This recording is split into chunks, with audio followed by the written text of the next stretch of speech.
obviously awesome day on Saturday. First, like to thank our fans for coming out. I know it's, before school gets here and all that, and I think we had a decent amount of students that came in there, but that was a nice day, good crowd, and really proud of our guys for how they played out of the gate, to tell you the truth. Thought it was a very clean game and not a bunch of penalties. I don't think there's any turnovers on either side, and so that was good to see. And I thought our offense did a nice job. I thought Bush Hampton did a nice job mixing up plays and motions and all those type of things. O-line did a good job. Let Jacob Eason set his feet. Thought he was, really, really good for his first game coming out of the gate. Was real sharp on his reads and got hit a little bit, got knocked down, so that was probably good for him just to know he can still take a shot. And then on defense, I thought our guys did a good job. Like I said, there was a lot of offense we were preparing for, and that's really, really hard to do. And so I think they did a nice job. We missed a one tackle where our guys ran into each other. They got the long one, but other than that, there wasn't a bunch of busted coverages or anything for new guys back there, so that was good to see. And then got a lot of young guys in the game, and it was the young guys that were, and it actually caused the safety. Trent McDuffie penetrated, Leautu got off blocks. It was good to see. So, new challenge this week, but we were pleased with week one. How's Nick Harris doing, and how did Melly play in your mind? Who play? Nick Harris. Oh, yeah. How did he play? Yeah, he played fine while he was in. How are you getting for Nick Harris? Mateo? Yes. Yeah, okay. Mateo played, Mateo did a good job. Mateo's been getting a lot of reps in practice as well. Nick's played a lot of snaps for us, so we've been able to work him quite a bit. And so, you never know when that day is going to come where the guy's got to go. And so, he got a lot of good reps, and, let's keep progressing with him, and next week to week, and we'll go from there. You and everybody out here has talked about receivers last year and so on. Talk a little bit just in general, your feeling coming out of that game, how the receivers... I thought that Aaron Fuller did a really nice job. I mean, that one catch was obviously spectacular. I mean, that was big league. And then he made another nice catch in the end zone, kind of on his back shoulder. So I thought he played well. It was nice to get Andre deep. Jacob made a nice throw. I mean, really good. Turned the ball over real nice, and so I thought they played, pretty well as a group. So I'm anxious to see this week, going against one of the better secondaries in the country. And so this will be another whole different challenge. Chris, how important is it for that unit, wide receivers, to play well? And how does that affect the red zone? How can it if they're playing well? The red zone? Yeah, wide receivers are playing well. Yep. Well, I think you saw a little of that because you saw two really good catches by Aaron. I mean, that's what it's going to come down. You're not going to get anybody wide open. It's usually going to be a guy having to make a catch on the sideline or going up and battling for the ball one-on-one. That's what you see in the red zone, those type of plays. And I think you saw two of them, so that was really good to see. But that's really what happens when you're throwing to the ball to the wideouts in the end zone. It's going to be a tough, tight catch, a guy draped on him or using the sideline or the end zone to make something happen. Considering the emphasis you put on the red zone in the offseason because of the percentages and how things worked out last year, what did the tape show for you? Was there progress? It was progress. It was progress. I think we were 5 for 6 in terms of touchdowns, so that was good. I think it was progress. Yeah, So, I think you're concerned about the first game, just with some self-inflicted wounds, and that stuff seems to show up a little bit in the red zone a little bit more. I mean, guys, defenses are a lot of them change their style and their mentality. They come after you more, trying to knock you back to get you out of there. And so it's a whole different game down there, really. And so I thought it was pretty good for game one. This looked like early on the best way to eliminate the red zone issues was just not to get in the red there's no question, and I think that was one of the issues last year. We did a great job, moving the ball kind of in between the 20s. I mean, and we had a decent amount of explosive plays, but we spoke about this before. A lot of our explosive plays didn't score. They got us down there, and that's when things can get tough, and you really got to be precise with your game. You had that situation, 4th and 6, where you chose to go for it, and I think it would have been probably a 45-yard field goal. Yeah. What was the approach there, and did you feel like that's kind of on the edge of Payton's range, or what was the thought process? Yeah, I think he's got a strong leg. I know he's got distance from there, but I think we were kind of a little bit in that gray area, and there's a lot of gray areas down there. It really is, whether you're going to punt, whether you're going to kick a field goal, whether you should go for it. And it's interesting to always watch that play out, like in the series. I mean, we're always a play or two ahead in our mind of like, hey, this is going to be 2 plays. You got 2 plays to go for it here. And then, like, you could get a negative play, and that changes it, and you got to adjust quickly. So, that was one of those gray area ones where we could have tried it, but also wanted to, let our offense see what they could do. Have you changed at least going in, your decision-making process on that very subject? Last year, looking at games, they had a lot of 3rd and 5s where you ran the ball. Yeah. Pretty successful. Yeah. And it's a little different personality back there now, so do you adjust for that a little bit? Yeah. I think we're still figuring out the personality of this team, but yeah. I think if you kind of think you got a couple downs to work with, that certainly changed the play call. And so I think, we're still kind of developing and what we're going to be able to do well and what's the strength of our team, certainly down there. And I don't think we totally know just yet, just watching us play. I mean, like I said, I think we got off to a good start. We've done some good things in practice, carried over into the game, but yeah, this is going to be a whole interesting new dynamic going on this weekend. I mean, we'll really be tested, and it's, things are going to be much tougher on offense. I mean, that we know for sure. Not just against us, the last year, and even the year before when we played them. The score, we made some plays, but I think that we played well and we made a few things happen. But if you watch the game, I mean, that's really a good defensive team. I mean, Justin does a great job and, coaching those guys. And Petersen and DeRuiter and all those guys, I mean, they're all defensive, really good minds, and so they play at a high level of football, there's no question. You guys in the secondary, with Kyler and Cam Williams, freshman back. Yeah. Miles Bryant back at safety. How'd those guys do? Yeah, I thought they did pretty well. There's a couple things. Tried to run a little stutter route on Kyler a little bit, and he was actually in decent shape. And then the guy kind of ran by him, he grabbed him a little bit, but, he'll learn from that. And I think he got another pass interference that was I thought it was pretty good, pretty good defense. So I thought he played pretty good. And Cam did a nice job tackling. We had the one where, he kind of ran into Keith and knocked Keith off. And then we got the long run. But, all learning opportunities, and one of the things, a lot of those big explosive plays kind of run through the secondary, so there's a lot of weight on those guys' shoulders.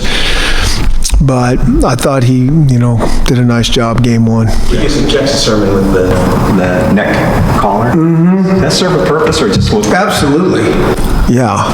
You think he does that for looks? I don't know. Yeah, no, the trainers put that on. So, yeah, there's always a purpose. Yeah, that's not part of Adidas' new get-up. Wouldn't have one guy wearing that. Yeah, it's a trainer thing. Chris, how tough was the last year's Cal game for you to get over, and how much does that kind of enter the conversation this week with you? I think the one thing is I think people on the outside don't realize how good Cal is on defense. They don't. I mean, that's the bottom line. And just look at their scores and look how they play over the last 2 years. I mean, they're good, and they got 8 of them back, or 9, and probably more that have played. So it's a really, really good defense, and I think you gotta have patience and those type of things, and you're gonna have to earn it. Like, they are really good at not giving up much, and if you do, they're not getting that next play. There's just not a lot of explosive plays, and they're good against the run. And it's a really, if you're into football, like, you study that defense. They do a great job. On the other side for them, what have you seen from Chase Carver as he's kind of grown? Yeah, well, it's game one, and so it's hard to really tell. But I know they feel good about him. He's their guy. He's not splitting time, those type of things. They're going with him. He's an athletic guy that can run around as well, so he can do different things. But we've always had a lot of respect for him and that family, and so we've known him for a long time. Does that change anything for them? The fact that they're not using, obviously, Matt White's out there, and they are kind of just going with the one style instead of maybe having the dual threat and all that kind of thing that they threw at you guys last year? I do think he's a dual threat guy. That's what I do think. They might have run the other quarterback a little bit more, but Carver's can run. I think that's one of his strengths. Now, how they choose to use that, that's something that we got to be on point about. I think he's a really good scrambler.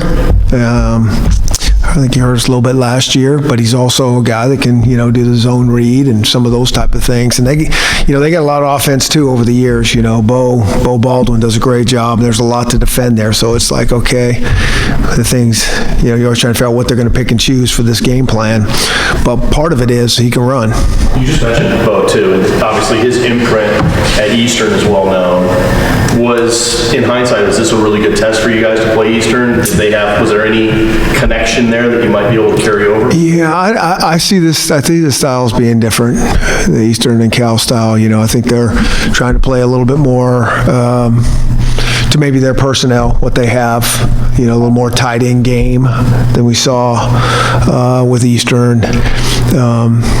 Eastern truly has really a great running quarterback, and that's part of his game. He's gonna run option. He's gonna run quarterback runs. He's gonna scramble out of there. And Chase is more of maybe a little more traditional that can do some things with his feet. What did you think was the most encouraging thing Jacob Eason did?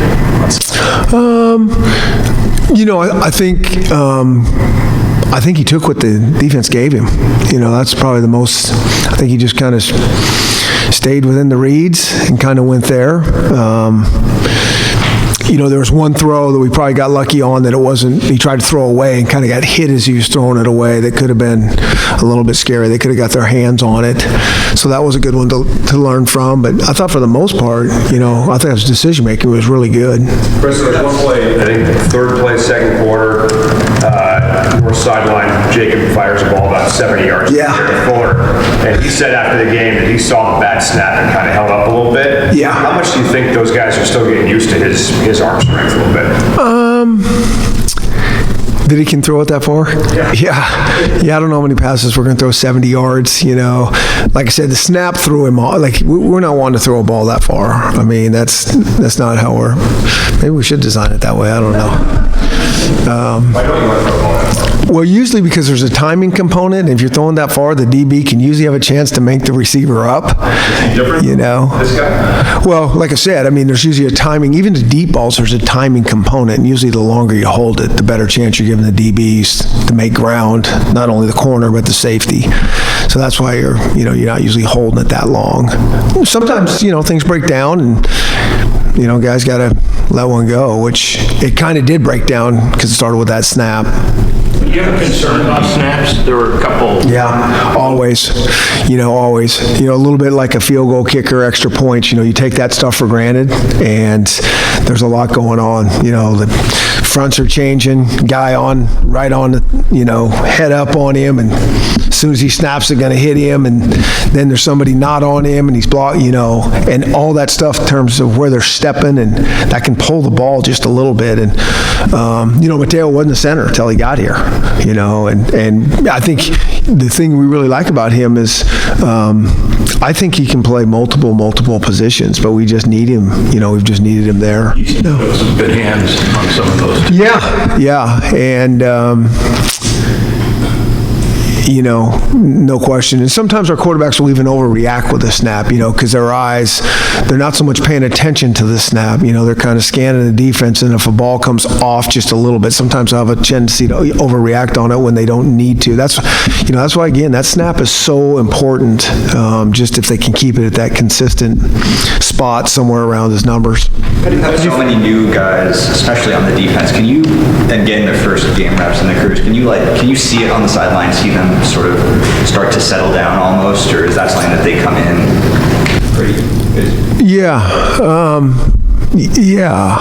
you can feel them get in there. I mean, there's a lot of nerves going on in the first game for guys that have played a lot of football, and then certainly guys that haven't played a lot of football here. So you can feel that. And like I said, I think somebody asked the question, I think sometimes it's harder on the coaches. A couple snaps into the game, the coaches, third quarter coaches can still be very nervous on the thing. And I think players are just playing by that point. And so they do settle in. And then, I think it also takes some pressure off when you get a lead and you're not pressing and all those things. And so, all that kind of helped this weekend. And then this is the second year in a row where you're getting the Pac-12 season earlier than week 4. Does that change anything, especially when you have a young team?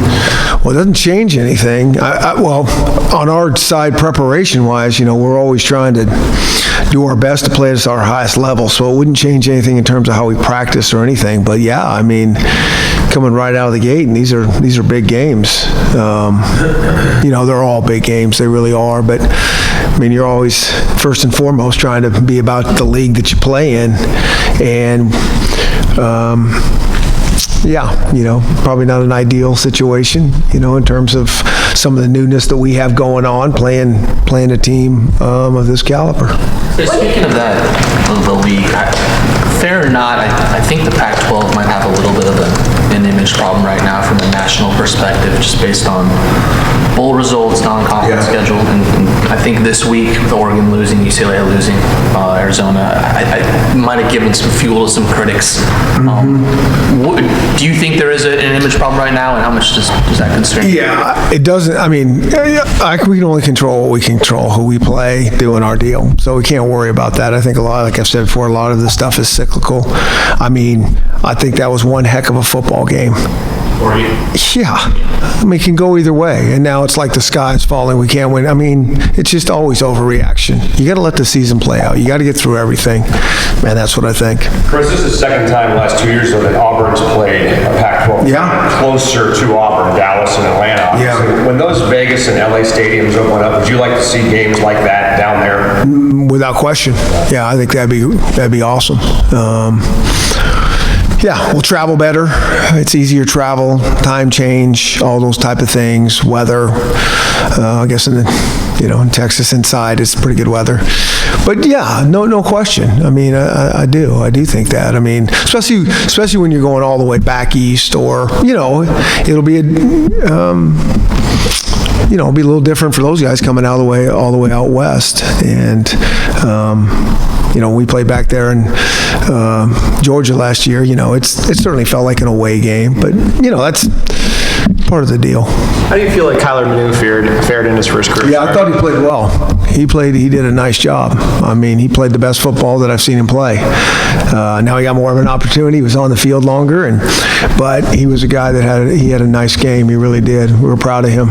Is a red shirt still on the table for Laiatu at this point, or do you play more than the 4? Yeah, I think he's a guy that we were planning on playing more than the 4, but you just see how things go here in the next 3. How much he gets in, all those type of things. But, he's done some really good things in practice and put it on tape in the first game as well. How much of a difference did Brian make in the offense? A little louder. Brian, how much of a difference did he make? And is this the best he's been in Washington, given his best statistical was against Cal in 2017? Yeah. Is this the best he's been in Washington? Yeah, I don't know if it's the best he's been. I thought he did a nice job last year, when we got him back, played at a pretty high level. And, I think when Hunter's out there, he always seems to play pretty good. He's a hard guy to cover and all those type of things. What do you like about Richard Newton, and what kind of growth did you see from him during his redshirt year? Well, he was hurt for a lot of his redshirt year. I mean, that's one of the reasons that we didn't get to see him a whole lot. But when we did see him, it was always good, productive stuff. And you just never know till you play in games. But we felt really good about him because when we did scrimmage, and even when we weren't scrimmaging, I mean, he seemed to be a real tough, hard runner. And so that really carried over to game one and real-time experience. I mean, that's the first, real snaps that he's had. And, I think it's, he answered the bell. I think all this kind of like, you get out of the gate, your first game, and it's kind of like a quiz, so to speak, and the next one's like a bigger one. This is more of the midterm, let's see where we're at. And so he did well out of for the first one. How do you think Savant played? I think he played well. Like I said, I think getting him real game reps is what we need to do. I mean, that's where he's going to continue to grow. He's got really, really good speed, and he can accelerate with the best of them. And so a lot of times in practice, he's spectacular there. And so, but when the backs become spectacular in the games, I think they got to make sure they slow down to see the holes. And then when they see it, they have to go and put their pads down and either make guys miss or fall forward. And so that's, I think that's an area that we're always working on. It's hard to simulate in practice. When you say slow down to see the holes, Miles was kind of like Le'Veon Bell light in that regard, just the way he would. I mean, how much do you want your backs to kind of be that kind of trend towards? No, not Miles. Miles has his own unique style. That was him. I mean, and it just, that's how he ran, and his vision was so good.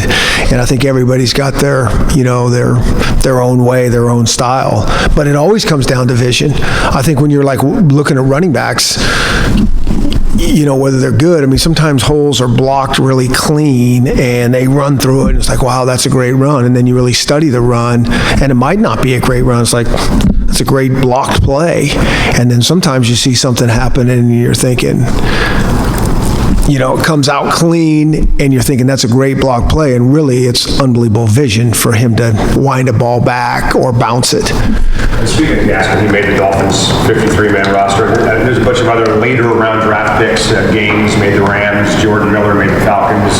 BBK the Seahawks. How kind of extra satisfying is that to see those later round draft picks all stick in the NFL?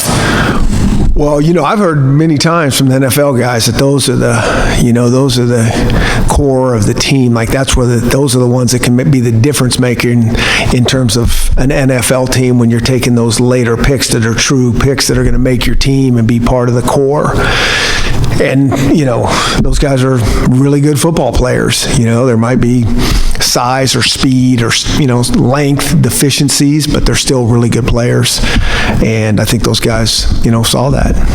Right now on tight ends, broadly speaking, is your cupboard getting full? Is it a little more bare than you'd like? Or? I've been saying all along, we want more tight ends. We're going to recruit more tight ends. I just think they're unique players that can give our offense an advantage, and just depth-wise, just numbers-wise, we don't have the numbers that I think I would like to see. And so we'll continue to work on that area. And the guys that we have now are, I think they're doing a really good job. But I just, you just always worry at the depth at that position. I think we've been pretty lucky with some of those guys, with Drew Sample and Will Dissly, and Cade in the past of staying healthy, playing in there with those O-linemen. And that's a hard position to really stay healthy for a long time. And so, we lost Drew a couple years ago with an ankle for a long time, and that was hard to, no one really spoke a whole lot about that, but those are big impacts on your offense. Jacobson got some reps. How important is that just to get that out of the way and under his belt? Hugely important. And we really, kind of wanted, if there's one thing to do, get him some more reps earlier in that game, because it was good. I mean, the pass that we let him, we called. I mean, he was on the money. It was a really good throw, really good read. And so that was good. That was good to get him in the game. And like I said, he's been progressing. What stands out to you about Cal's secondary that makes it so good, and what challenges do they present to Jacob? Well, they have a really good scheme. They just do a nice job. There's a lot of defense there for you, and they, there's always that dilemma. Like, you can see a lot of defense, but sometimes you can see a lot of holes in it. When guys are, sometimes a lot can be an advantage for an offense. They might get you, but you're going to get them and hit them because guys are out of position, assignments, those type of things. Those guys don't play like that, and they haven't played like that for a year and a half at least, where they have all kinds of different blitz schemes, and guys know where they're supposed to be. So they keep you off balance with that, and then they cover well. I mean, those guys have played a lot of football for them. All those guys that are back in the secondary have played a lot of snaps, and they're good athletes that are well coached with a lot of experience. That's always a combination that you love to have, as a coach. Did Gerald Alexander strike you as a guy who was going to go on and be a really good football coach? You never know. You never know if they want to get into the business. Sometimes guys kind of circle back and, after their career's done and say, hey, this is what I want to do. And then sometimes, even playing at the NFL level, guys don't realize the grind that it takes to coach. They think they're putting long hours in as players, which they do, but it's completely different coaching-wise. And so sometimes those guys go that route, and a lot of them see it, and they're like, nah, I'm not going to do that. So I wasn't sure Gerald was going to coach when he was with us at Boise State, played for a handful of years in the league, and then came back and was very adamant that's what he was going to do. And it was awesome because, he was a graduate assistant a couple times, and then, went off across the country and took a couple jobs, and it's just been climbing, and he does a great job.